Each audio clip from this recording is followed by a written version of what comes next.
าបងមកក៏បានដែរដែលនៅស្រឡាញ់អូន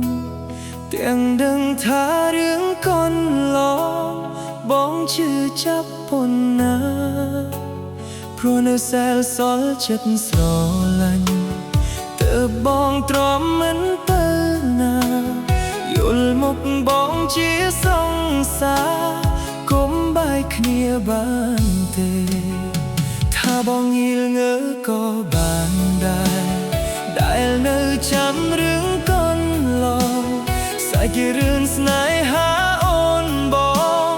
ហើយឆ្លងគ្រប់បញ្ហា